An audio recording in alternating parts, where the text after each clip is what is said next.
Minister James Hepi wa maundu ma mbirarũ cia Ngeretha akĩaria arĩ kambĩ-inĩ ya mbirarũ cia Ngeretha iria ciĩtagwo Batuk taũni-inĩ ya Nanyuki kaunti-inĩ ya Laikipia Jumatano hwaĩ-inĩ, augĩte Ngeretha ĩranyitanĩra na Kenya igana kwa igana gũtigĩrĩra maabitha a mbirarũ icio cia Ngeretha arĩa moragire Agnes Wanjiru nĩ maikio ngono na kũherithio nĩ watho. The UK has nothing to hide here. We want these investigations to be dealt with as quickly as possible.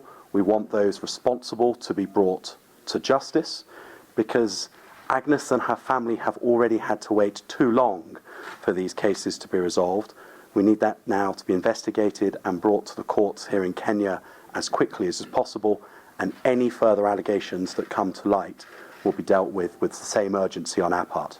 Wananchi nimakugite nimakwenda kururugana gwika picket ni undu wa marakara magukorwo thirikari ni iremetwo kunyita itoi iria cioragire Agnes Wanjiru.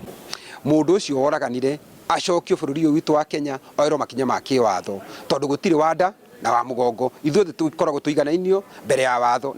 Wanjiru oragirwo mwaka-inĩ wa 2012 arĩ wa mĩaka 21 na gũtiga mwana wa mĩeri 5 na mwĩrĩ wake gũcoka kuoneka ũtetwo itangi-inĩ rĩa gĩko rĩa mũkawa mwena Nanyuki, na maabitha arĩa marĩ hamwe na Wanjiru arĩa rĩu marĩ kwao Ngeretha meriga kũhithũria ũhoro wa gĩkuũ kĩu magĩikanĩria itherũ mĩtambo-inĩ ya ũkinyanĩria wa kĩrĩu. But absolutely everybody in the UK government is aware of how Agnes's case has affected the Kenyan public, and we want you to know that we take that very seriously. We want justice to be done for her. I think that it is perfectly possible, in fact I think it's important, for the UK government to show our solidarity with Agnes's family, our belief that she has a right to justice, her daughter has a right to justice.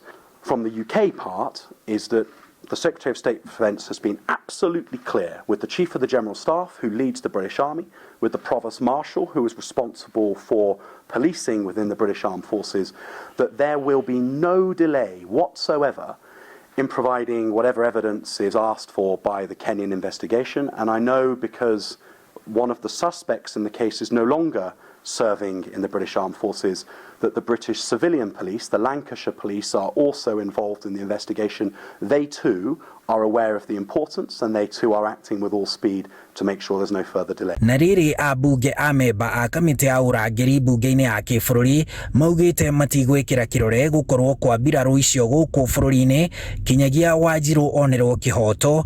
Minister Hepi ũrĩa ũcemanĩtie na atongoria a mũingĩ wa Nanyuki na a kĩbiacara taũni-inĩ ĩyo augĩte mũingĩ wa Nanyuki ũrenda kĩhoto kĩa Wanjiru, no kambĩ ĩyo ya mbirarũ cia Ngeretha ndĩkahingwo kumana na kĩguni kĩayo gĩa kĩwonjoria kuri tauni yo ya Nanyuki. Angĩkorwo nĩ ndũgũ ĩrageria kũmenyererwo rĩ, ndũgũ no ĩmenyererwo na njĩra ingĩ, andũ acio merwo mũndũ, tondũ mũndũ ũcio ũmwe wĩkĩte gĩko kĩu ti Ngeretha ĩkĩte, nĩ mũndũ ũcio ũmwe wĩkĩte ũndũ ũcio, koguo mũndũ ũcio ũmwe nĩ abatairie akĩoerwo ikinya rĩa kĩwatho. They and their community are angry about what happened to Agnes. They are angry that there are allegations that British service people were involved in that murder.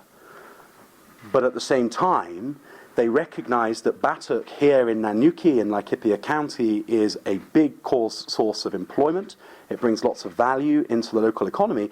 And so the message that I just had from the chairman of the Chamber of Commerce here in Nanyuki is, please don't shut the gates. Please don't keep yourselves to yourselves. Stay, keep investing in our community. Hadini Hainoro TV, kuma Nanyuki, kaunti-inĩ ya Laikipia, jitagwo Harun Njoroge wa Maina.